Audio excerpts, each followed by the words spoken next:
오늘 저희 함께 보실 하나님 말씀 사도행전 2장 42절입니다. 신약성경 190페이지 사도행전 2장 42절 말씀입니다.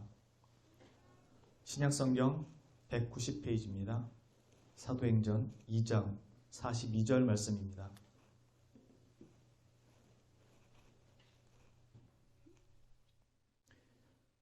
다 찾으신 줄로 알고 제가 봉독하도록 하겠습니다. 그들이 사도의 가르침을 받아 서로 교제하고 떡을 떼며 오로지 기도하기를 힘쓰니라. 아멘. 우리가 지금까지 42절을 통해서 배운 내용 중에 주된 핵심이 교회의 공적인 모습 4가지 표지였습니다. 가르치고 교제하고 떡을 떼고 기도하는 것이라고 우리가 배웠습니다. 그럼 2000년이 지난 지금에도 여전히 교회에서 행해지고 있는 이것들이지만 그 의미는 그대로인가? 여전히 복음을 가르치지만 사도들의 가르침을 우리는 따르고 있는가? 교제는 성경적인 교제를 이루고 있는가? 성경적인 성찬 예식이 거행되고 있는가? 기도 또한 성경이 가르치고 있는 기도의 모습을 지키고 있는가? 오늘은 그 중에서 참된 교회의 공적 모습인 이 2번째 표지에 해당되는 성도의 교제에 대해서 함께 알아보면서 우리가 지향해야 할 성도의 교제는 어떤 것이 있는지를 살펴보고자 합니다.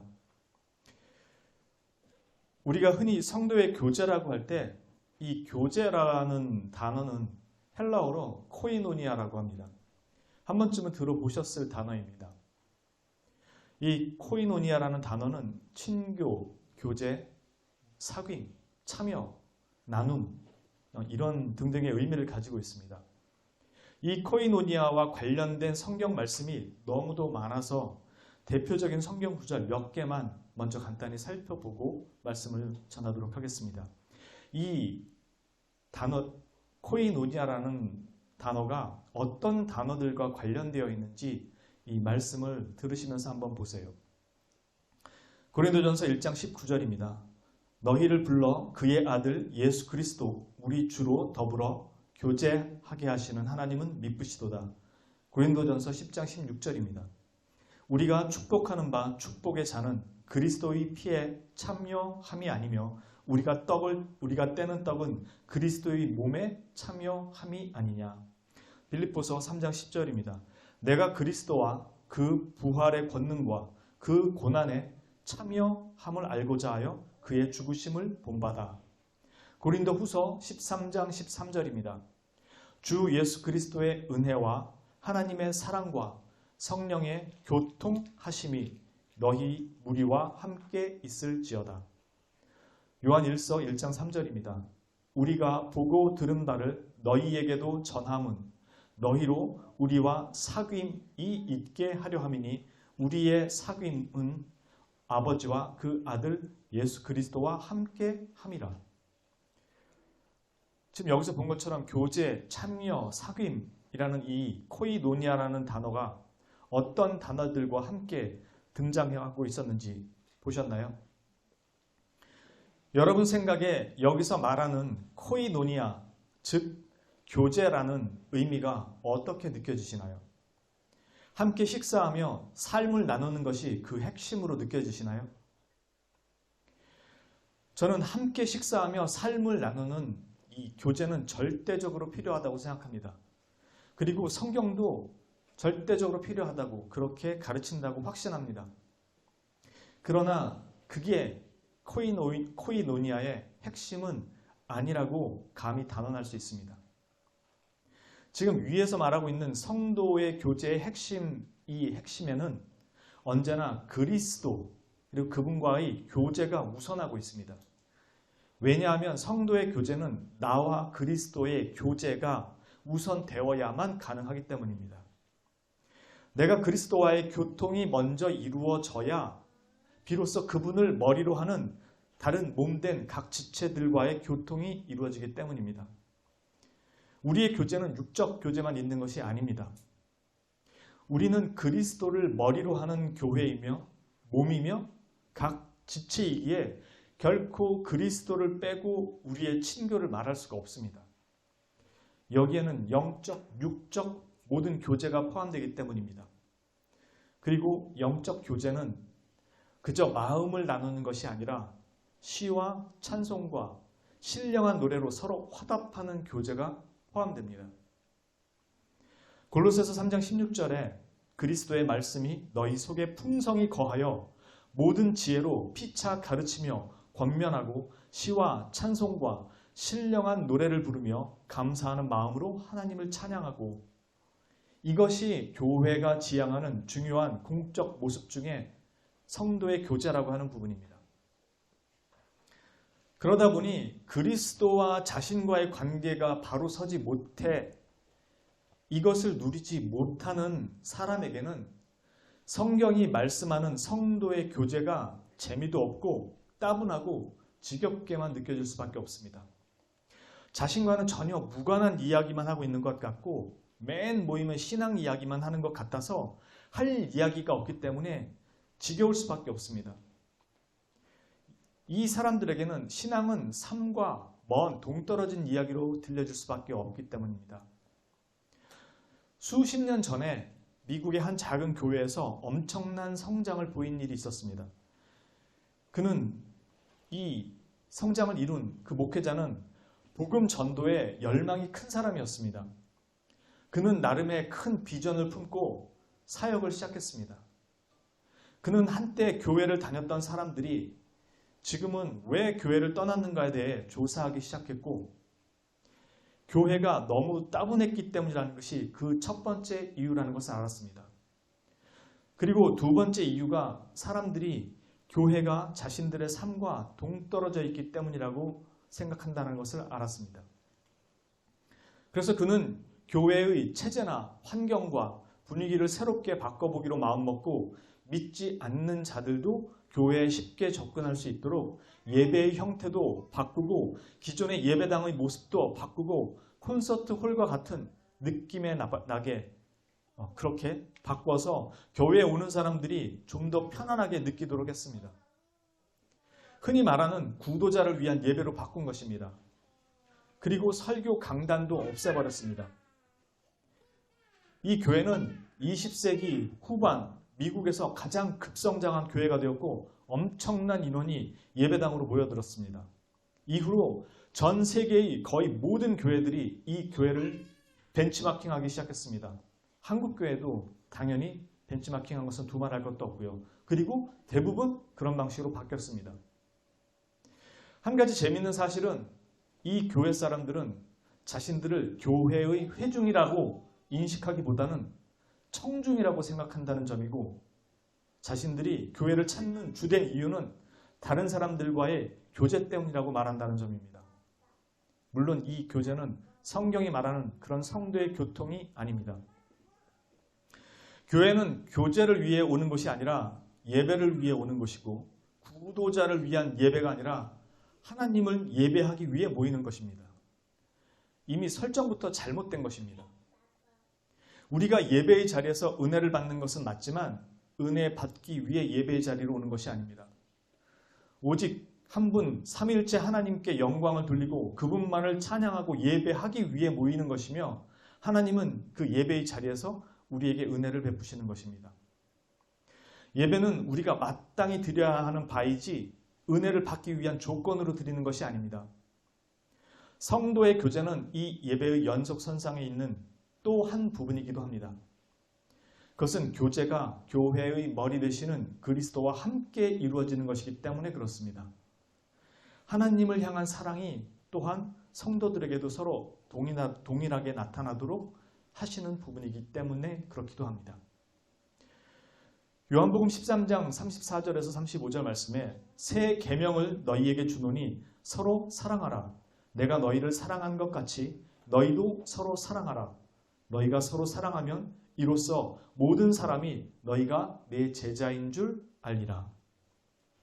신약교회가 하나의 공통된 신앙을 대외적으로 표명하기를 원했습니다. 그것은 이단과 맞서고 우리의 믿는 바가 무엇인지를 세상에 분명하게 알리기를 원했기 때문입니다. 그래서 사도신경이라는 공통된 신조를 작성했죠. 그 중에 성도의 교제는 신앙의 고백서에서도 빠지지 않는 중요한 내용이 되었습니다. 성령을 믿사오며 거룩한 교회와 성도가 서로 교통하는 것과, 교회가 이런 신앙 고백을 하는 것은 사도행전에 기록된 대로 사도들에 의해 세워진 교회의 참된 공적 모습에 이 성도의 교통이 매우 중요한 신앙 생활의 한 부분이었기 때문입니다. 즉 성도의 교제는 한마디로 그저 단순히 먹고 마시는 교제라는 의미가 아닙니다. 사도신경에 그 내용이 포함되어 있다는 것은 그 중요성을 잘 말해주는 것입니다. 성도의 교통을 고백하기 전에 먼저 성령님에 대한 신앙 고백이 나오죠. 성령을 믿사오며 거룩한 교회와 성도가 서로 교통하는 것과, 그것은 시간과 공간을 초월해서 각 시대의 교회가 서로 어떻게 교통할 수 있는가를 알려주는 것입니다. 한 예로 우리가 참으로 아름다운 신앙을 가진 사람을 보면 정말로 그와 깊은 교제를 나누고 싶고 그와 가까이 하고 싶다는 생각을 가집니다. 그의 신앙이 아름답기 때문이죠. 우리는 이런 사람들을 만나게 되면 처음 보는 사이임에도 정말 가깝고 친근하게 느껴지고 금방 서로에게 호감을 느끼고 깊이 교제하게 됩니다. 그 교제의 내용은 자식들 키우고 먹고 사는 내용이 아니라 그들을 인도하신 하나님에 대한 찬양과 감사의 고백들을 나누고 증거하는 일로 대부분의 시간을 보냅니다. 지루한 줄 모르고 날이 새도록 그 시간을 공유합니다. 시민의 한 사람으로서 일상을 공유하고 나눌 수 있지만 그리스도인으로서는 이것이 우선되는 관심사가 아니기 때문입니다. 이것이 그리스도인만이 가지는 특별한 교제에 관한 마음이고 성도의 교통을 통해 함께 공유할 수 있는 것입니다. 우리는 새 생명을 소유하였기 때문에 이제는 이 땅의 것에 관심을 두지 않고 영원한 생명에 관한 것에 관심을 가지게 됩니다. 그래서 그리스도인으로서 교제할 때 관심사는 자연히 하나님이 됩니다. 물론 시민으로서는 일상의 삶과 문화와 정치와 경제에 대해 관심을 가져야 하는 것도 맞습니다. 또 그래야 합니다. 우리는 이 땅을 벗어나서 사는 사람들이 아니기 때문이니까요. 그러나 그리스도인으로서는 우리의 교제의 핵심은 하나님이 됩니다. 영적인 눈이 열렸고 새로운 생명이 심겨졌기 때문이죠. 이것을 함께 나눌 때 성도의 교통을 통해서 또 다른 성도의 변화가 있습니다. 이들과 함께 하시는 하나님에 대한 감사와 찬양을 통해 다른 누군가가 그의 증언 속에서 힘을 얻고 도전을 받기 때문입니다. 세상을 따라 살지 않은 그리스도인의 아름다운 그 신앙에 매료되고 자신도 그런 삶을 갈망하게 됩니다. 혼자서는 자신 없었던 그 삶을 서서히 도전받게 됩니다. 왜냐하면 한 성령으로 말미암은 시간과 공간을 초월한 교회의 지체들이라서 그렇습니다. 그래서 누군가가 자신의 삶 속에 함께 하신 하나님에 대한 신앙 간증이 그 안에서 진실하게 나눠질 때 또 다른 성도들은 그것을 듣고 도전을 받고 감동을 받을 뿐만 아니라 자신도 또한 그 삶에 대한 갈망과 실제적인 삶의 도전이 일어나게 됩니다. 이것이 바로 성도의 교제가 주는 가장 큰 영적 유익 중에 하나입니다. 저는 이걸 단언코 말씀드릴 수 있는 게 제가 회심한 계기가 이 성도의 교제 때문이었습니다. 저와 같은 팀이었던 한 젊은 자매가 눈물을 흘리며 기도하는 모습에 저는 주님 앞에 동일한 그 기도의 모습을 요구를 했고 그러기 위해서 하나님을 알려달라고 기도를 했던 것입니다. 그리고 하나님은 일주일이 안 돼서 저에게 응답을 주셨고 지금처럼 저를 목사로 만드신 것입니다. 성도의 교제는 먹고 마시는 것이 우선이 아니고 먹고 마시는 자리에서 나를 여기까지 이끌어온 하나님을 함께 나눌 수 있어야 됩니다. 그래야 그 성도에게 진짜 성도로서의 유익을 함께 공유할 수 있게 되는 것입니다. 또 한편으로는 성도의 교제는 단지 이런 은혜의 말씀과 간증만 나누고 공유하며 도전하게 하는 것만 있는 것은 아닙니다. 에베소서 4장 4절부터 12절 말씀을 간략히 줄여서 말씀드리면 몸이 하나요 성령도 한 분이시니 이와 같이 너희가 부르심의 한 소망 안에서 부르심을 받았느니라. 주도 한 분이시요 믿음도 하나요 세례도 하나요 하나님도 한 분이시니 곧 만유의 아버지시라. 우리 각 사람에게 그리스도의 선물의 분량대로 은혜를 주셨나니 그가 어떤 사람은 사도로 어떤 사람은 선지자로 어떤 사람은 복음 전하는 자로 어떤 사람은 목사와 교사로 삼으셨으니 이는 성도를 온전하게 하여 봉사의 일을 하게 하며 그리스도의 몸을 세우려 하심이라. 지금 읽은 말씀처럼 우리는 교회를 섬기도록 부름받았고 그에 따른 각양의 은사들을 주셨습니다. 교회에서의 봉사와 섬김은 선택이 아니라는 것입니다. 눈이 피곤하다고 계속 감고 있으면 온몸이 꼼짝할 수가 없고 입이 피곤하다고 닫아버리면 대화가 힘들고 하루 종일 굶어야 합니다. 다리가 아프다고 누워버리면 다른 지체는 스스로는 절대로 아무데도 갈 수가 없습니다. 우리는 그리스도를 머리로 하는 몸이며 지체입니다. 우리 마음대로 파업할 수 있는 것이 아니라는 뜻입니다. 주님이 교회의 지체로 부르셨을 때는 각 사람에게 각양의 은사를 주시고 교회를 섬기며 봉사하며 헌신하게 하셨습니다. 성도의 교통은 이런 섬김과 헌신이 요구되고 하나님께서 명하신 부분입니다. 로마서 말씀을 한번 함께 같이 보도록 할게요. 로마서 12장 4절부터 11절까지 말씀입니다. 로마서 12장 말씀입니다. 신약성경 257페이지입니다. 로마서 12장 4절부터 11절까지 말씀입니다. 신약성경 257페이지 로마서 12장 4절부터 11절까지 말씀 서로 교독하도록 하겠습니다. 제가 먼저 봉독합니다. 우리가 한 몸에 많은 지체를 가졌으나 모든 지체가 같은 기능을 가진 것이 아니니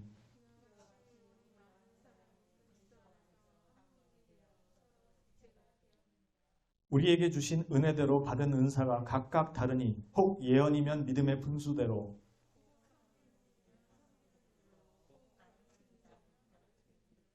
혹 위로하는 자면 위로하는 일로 구제하는 자는 성실함으로 다스리는 자는 부지런함으로 긍휼을 베푸는 자는 즐거움으로 할 것이니라. 형제를 사랑하여 서로 우애하고 존경하기를 서로 먼저 하며 부지런하여 게으르지 말고 열심을 품고 주를 섬기라. 아멘. 결국 교회를 세우기 위해 앞에 에베소서 말씀은 그리스도의 몸을 세우기 위해서 은사를 주셨다고 했죠. 그리스도의 몸은 교회죠. 결국 교회를 세우기 위해 은사를 주셨고 지금 로마서 말씀은 똑같은 말씀을 하는데 맨 끝에 부지런하여 게으르지 말고 열심을 품고 주를 섬기라 라고 말씀하므로 교회를 세우기 위해 은사를 주셨고 그것은 곧 주를 섬기는 일이라는 것을 말씀하고 있습니다.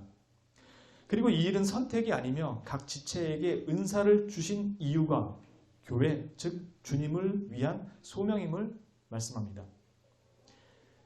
각자에게 사명을 주시고 우리에게 그런 실천적 책임이고 의무라는 것을 말씀하고 있는 것입니다. 주님은 하나님의 영광과 은혜를 세상에 선포하도록 하셨는데 그것을 교회를 통해 하도록 하셨습니다. 베드로전서 2장 9절 말씀에 너희는 택하신 족속이요 왕같은 제사장들이요 거룩한 나라요 그의 소유가 된 백성이니 이는 너희를 어두운 데서 불러내어 그의 기이한 빛에 들어가게 하신 이의 아름다운 덕을 선포하게 하려 하심이라. 이 명령은 우리의 선택이 아닙니다. 교회의 지체가 되었다는 것은 각 지체를 섬기고 봉사하며 하나님의 사랑을 이웃사랑을 통해 실천하고 나타내므로 보이지 않는 교회를 보이는 교회로 나타내는 책임과 의무를 가지고 있습니다. 우린 이미 보이지 않는 교회와 보이는 교회에 대해서 배웠죠. 세상이 하나님을 알지 못하기에 보지도 못하고 믿지도 못합니다. 그리고 듣지도 못합니다. 우리는 그 하나님을 세상에 보여야 하는 존재들로 부름받은 것입니다. 그러나 보이지 않는 하나님을 어떻게 세상에 우리가 증거할 수 있겠습니까? 그것은 바로 내가 그 증거라는 것을 말씀하는 것입니다. 하나님의 사랑을 받고 경험하고 누리며 살고 있는 내가 세상에 대하여 증거자가 되는 것입니다. 그것을 교회를 통해 증거하게 하시는 것인데 각 지체에게 주신 은사를 따라 성도를 섬기고 교회를 섬기는 사랑으로 드러나게 하신 것입니다. 보이지 않는 하나님을 보이는 하나님으로 우리에게 드러내게 하셨는데 그것이 곧 하나님 사랑을 이웃 사랑으로 성도들을 향한 사랑으로 드러내게 하신 것입니다. 그래서 세상이 교회를 보고 하나님을 알게 하신 것입니다. 사랑으로 말이죠. 예수님께서 제자들에게 하셨던 말씀이 그 말씀이었습니다. 내가 너희를 사랑한 것 같이 너희도 서로 사랑하라. 너희가 서로 사랑하면 이로써 모든 사람이 너희가 내 제자인 줄 알리라. 그렇게 하나님을 나타내라고 하신 것입니다. 치유나 이적은 사람들에게 그리스도로 말미암는 하나님의 은혜와 사랑을 온전하게 다 드러내지 못합니다.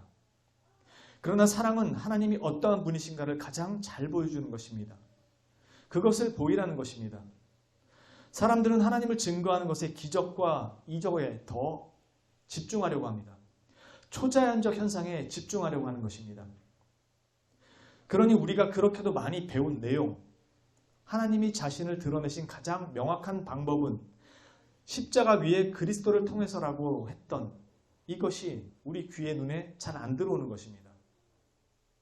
한마디로 복음 전파의 내용은 하나님의 공의의 영광과 사랑, 즉 긍휼과 자비의 영광에 대한 것입니다. 그리스도를 통해서 십자가 위에서 이 모든 것이 드러났고 그것을 전파하도록 하신 것입니다. 그리고 우리를 구속하실 구원자, 즉 그들이 저주하고 십자가에 못 박아 죽인 그분을 하나님이 주와 그리스도가 되게 하셨다는 것을 증거하게 하신 것입니다. 그래서 십자가 위에 그리스도를 통해서 우리가 받아야 될 형벌에 대한 하나님의 영광과 또한 우리를 향한 하나님의 사랑, 자비와 긍휼의 영광이 동시에 다 드러나게 하신 것입니다. 하나님은 자신의 영광을 바로 이 교회를 통해서 드러내기 원하셨고 기뻐하셨으며 그렇게 뜻하셨습니다. 의인들을 불러서 그렇게 하신 것이 아니라 죄인들을 불러 그렇게 하시기를 기뻐하셨고 죄인들의 하나님이 되시기를 부끄러워하지 않으셨습니다. 그리고 그 교회를 통해 그것이 드러나도록 하기 위해서 각자에게 은사를 주시고 교회를 사랑으로 섬기도록 하신 것입니다. 그래서 연약한 지체의 고통을 다른 지체가 담당하게 하시고 함께하게 하시며 그들을 세우는데 서로 돕도록 하셨습니다. 예배당이라는 건물을 세우게 하신 것이 아니라 교회, 그리스도의 지체를 세우도록 하신 것입니다. 하나님은 건물이 아니라 우리를 통해 영광을 드러내겠다고 하신 것입니다. 즉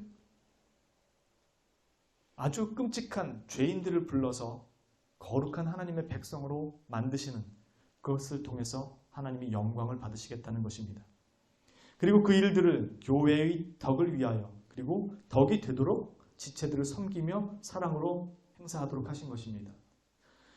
그 일은 하나님과 하나님의 사랑을 드러내는 것이기에 성도들을 만사 제쳐두고 그 일이 하나님과 하나님의 사랑을 드러내는 것이기 때문에 성도들에게 만사 제쳐두고 교회의 일이라는 명분을 위해 희생하게 한 것이 아니라는 것입니다. 교회의 일이니까 하나님의 영광을 위해 하십시오라고 성도들을 모든 일에 희생시키는 것이 아니라는 것입니다. 하나님의 영광은 아까도 말씀드린 것처럼 그렇게 드러나는 것이 아니기 때문입니다. 우리가 하나님의 사랑으로 변해가는 것을 통해서 영광 받으신다는 것입니다. 쓸만한 사람, 유용한 사람을 골라내고 추려내서 사용하는 것이 아닙니다. 서로가 연합되어 있는 지체라는 것을 기억하게 하시기 때문에 서로가 부족한 대로 함께 하는 것입니다. 항상 똑같은 모양의 돌로 쌓아져 올려가져 가지 않습니다. 모난 돌 옆에 그 모난 것을 감싸줄 수 있는 움푹 패인 돌이 옆에 함께 자리하는 것입니다. 누군가는 날카로워서 칼이라면 누군가는 그 칼을 받아내는 칼집으로 부르시는 것입니다. 서로가 연합되어 있는 지체라는 걸 기억하도록 하시기 때문에 서로 부족한 대로 함께하는 것입니다. 성도의 교통은 일과 성과를 잘 하기 위해서 하는 것이 아니라 성도가 그리스도 안에서 하나이며 함께라는 것을 배우고 알며 성장하게 하신 것입니다. 그래서 성도의 교통에 대해 성경은 많은 곳에서 사랑을 전제로 말씀합니다. 형제를 사랑하며 서로 우애하고 존경하기를 서로 먼저 하라고 말씀하며 짐을 서로 져 그리스도의 법을 성취하라고 하시고 즐거워하는 자들과 함께 즐거워하고 우는 자들과 함께 울게 하시고 여러 성도를 위하여 간구하고 기도하게 하시고 기회 있는 대로 모든 이에게 착한 일을 하되 더욱 믿음의 가정들에게 하도록 명령하십니다. 어떤 분은 그렇게 물을 수 있습니다. 저는 받은 은사가 없는 것 같은데요. 그렇지 않습니다. 하나님은 부르실 때 그리고 일을 하도록 하실 때는 능력도 반드시 함께 주십니다. 우리가 생각하는 능력과 하나님이 생각하시는 능력은 다를 수 있습니다. 우리는 일의 목적을 보지만 하나님은 우리를 목적으로 보시기 때문에 그렇습니다. 우리는 일 자체가 목적이 돼서 거기에 맞는 능력이라고 그런 능력이 필요하다고 보지만 하나님은 일이 아니라 우리를 목적으로 보시기 때문에 우리가 생각하는 능력과 하나님이 우리에게 주시는 능력은 다를 수 있습니다. 그래서 일의 성과가 하나님의 관심사가 아니라 내가 그리스도인으로 성장하는 것이 성도의 교통을 통해 하나님이 바라시는 관심사가 되는 것입니다. 즉 교회를 든든히 세워가는 것이죠. 목적이 관심사가 되면 건물을 세워야 되는 거고 우리가 관심사가 되면 이 교회가 든든히 세워져 가야 되는 것이죠. 특별한 치유의 은사나 방언이나 가르침의 은사와 같은 것들만이 은사가 아닙니다. 이미 은혜대로 받은 은사가 다 있습니다. 섬기는 자로, 봉사하는 자로, 가르치는 자로, 구제하는 자로 각자의 은사와 부르심이 있습니다. 내가 찾고 알고 싶어 하지 않으면 쉽게 발견할 수 없겠지만요. 저의 경우는 목사가 되기 전에는 음악을 했으니까 악기를 조금 다루기 때문에 찬양팀에서 섬길 수가 있었죠.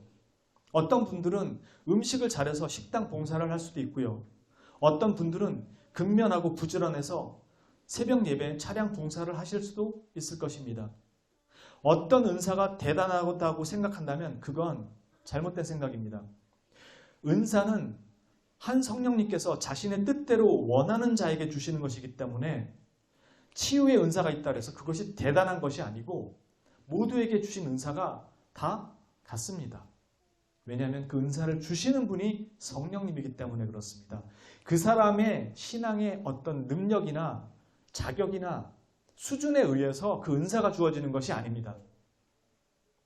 그래서 내가 방언할 줄 안다거나 치유의 은사가 있다는 것은 가지고 어깨가 올라가면 대단히 잘못된 생각이고 교만입니다. 그걸 지적하는 게 고린도 전서 은사에 대한 내용입니다. 특히 고린도 전서에 그 내용들이 많이 나오죠. 자신의 신앙이 좋아서 그 은사를 받는 게 아닙니다. 모두 각 지체대로 교회를 섬기도록 주신 것이죠. 그래서 어떤 분들은 대학 교수나 아니면 학교에서 가르치는 학력이나 지식과 이런 부분들이 다른 분들보다 더 좋은 부분이 있을지라도 전혀 그것과는 관계없는 다른 교회에서의 다른 봉사로 섬길 때도 있습니다. 주차 요원을 할 수도 있고요. 식당 가서 하실 수도 있습니다. 그런 겸손히 섬기는 은사를 주셨기 때문에 그렇습니다. 그것은 부끄러운 것도 부족한 것도 아닙니다. 로마서 12장 6절 말씀대로 우리에게 주신 은혜대로 받은 은사가 각각 다르니 혹 예언이면 믿음의 분수대로 혹 섬기는 일이면 섬기는 일로 혹 가르치는 자면 가르치는 일로.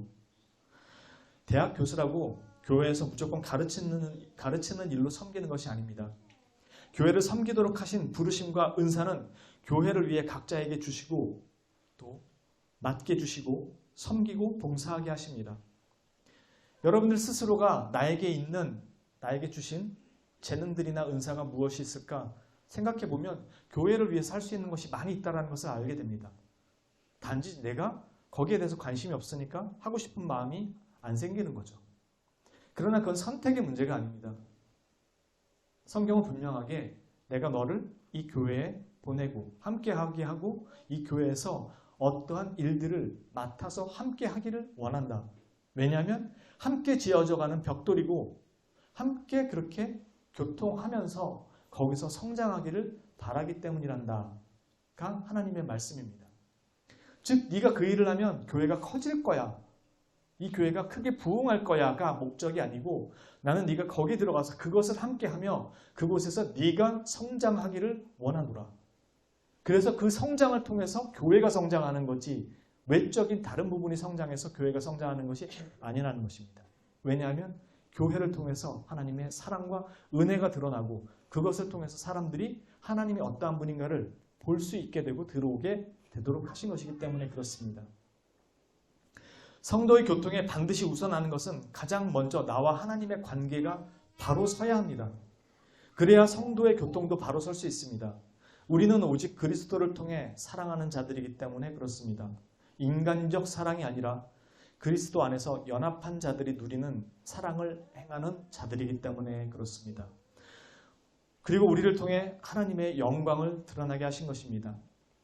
만일 성도의 교통에 문제가 생겼다면 성도들 간에 그 교통에 문제가 생겼다면 성도와의 문제 해결이 먼저가 아니라 하나님과 나의 관계를 다시 확인하고 정립하는 것이 우선입니다. 그러면 그것이 나의 문제가 아닐지라도 그 상대방의 문제였을지라도 연약한 성도를 위해 함께 그 일을 나누어 져야 할 지체가 자신이라는 것을 발견할 수 있게 되기 때문입니다. 그래서 하나님과 나 사이가 성도의 문제가 생겼을 때 먼저 해결돼야 될 사안입니다. 요한일서 4장 19절부터 21절 말씀입니다. 우리가 사랑함은 그가 먼저 우리를 사랑하셨습니다. 누구든지 하나님을 사랑하노라 하고 그 형제를 미워하면 이는 거짓말하는 자니 보는 바 그 형제를 사랑하지 아니하는 자는 보지 못하는 바 하나님을 사랑할 수 없느니라. 우리가 이 계명을 주께 받았나니 하나님을 사랑하는 자는 또한 그 형제를 사랑할지니라. 내가 눈에 보이지 않는 하나님을 사랑한다는 증거는 단지 예배 열심히 드리는 것만을 의미하지 않습니다. 그분의 말씀을 지키는 것을 통해서 그의 사랑이 그리고 그분을 향한 사랑이 사실임을 증명하게 되는 것이고 그분의 말씀은 내가 너희를 사랑하는 것 같이 너희도 서로 사랑하라는 그 말씀에 다 들어 있습니다. 그러므로 하나님 사랑이 성도의 사랑이 되고 형제 사랑이며 이웃 사랑으로 드러납니다. 그리고 교회는 그것을 나타내므로 하나님을 그리고 하나님의 사랑을 세상에 드러내는 것입니다. 이것이 성도의 교제를 통해서 세상 가운데 드러나도록 한 것입니다. 교회가 자꾸 다른 것으로 하나님을 증거하려 할 때에는 길을 잃게 되는 이유가 여기에 있는 것입니다. 우리는 십자가 위에 그리스도를 통해 하나님을 증거하는 자들입니다. 다른 방편으로 하나님을 증거하는 것이 아닙니다. 성도의 교제는 그리스도와의 교제를 우선하며 그 안에서 교통이 이루어진다는 것과 십자가의 그리스도를 통해 하나님의 영광과 사랑을 드러내며 그것이 교회의 참된 궁극적 모습이라는 것을 잊지 마시기 바랍니다. 성도의 교통이 있는 일상의 모든 시간과 장소에서 그 내용과 중심과 결론은 언제나 그리스도의 은혜이며 하나님의 사랑이고 성령님의 교통하심이라는 것을 함께 공유하고 나누며 누릴 수 있는 금원역교회 성도님들이 되시기를 주님의 이름으로 축원합니다. 기도합니다. 거룩하신 주님, 참 감사합니다. 죄인들을 불러서 주 예수 그리스도와 함께 그리스도의 몸이 되게 하시고 지체가 되게 하시고 하나님의 거룩한 성전으로 지어져 가도록 불러주심을 참으로 감사합니다. 우리도 모르게 세속적인 이방 종교를 따라 그렇게 하나님을 증거하고 싶어하고 드러내고 싶어하는 생각과 욕심들이 있습니다. 이 마음들은 분명 하나님을 향한 마음이고 사랑이기에 진심이고 우리들의 열정이지만 하나님은 그렇게 하나님을 우리에게 드러내기보다 거룩하시고 사랑과 자비가 참으로 크시며 공의로우시며 인애와 우리를 긍휼히 여기시는 그리고 그것들이 무한하고 영원하고 불변하신 그 하나님을 증거하도록 하신 것임을 우리는 말씀을 통해서 또다시 배우게 됩니다. 그리고 그것을 가장 잘 보이신 분이 십자가 위에서 죽으심으로 하나님의 공의를 드러내시고 또한 그분을 통해 믿음으로 말미암아 구원을 받는 하나님의 사랑을 또한 드러내게 하신 우리 주 예수 그리스도의 그 십자가의 대속 사역을 증언하는 것임을 다시금 배우게 됩니다. 우리가 세상에 나아갔을 때 그리고 우리가 교회 안에서 먼저 성도들의 바른 교통을 통해서 하나님의 사랑과 은혜를 알게 하시고 증거하게 하시고 또한 밖에서도 우리들의 그런 모습을 통해서 저들은 어찌 이 험난하고 힘들고 팍팍한 이런 강팍한 세상에서 웃음과 소망과 믿음을 잃지 않고 살아갈 수 있는지를 십자가 위에 주 예수 그리스도를 통해 증언할 수 있는 무한하신 하나님의 사랑을 그렇게 드러내는 우리의 삶이 될 수 있도록 인도하시고 지켜주시옵소서. 항상 함께 하시며 돌보시며 우리를 그렇게 지켜주시고 또한 은혜 가운데 돌봐주실 줄을 믿고 감사드리며 거룩하시고 우리의 유일한 소망이요 구속주 되시는 구주 예수 그리스도의 이름으로 감사드리며 기도합니다. 아멘.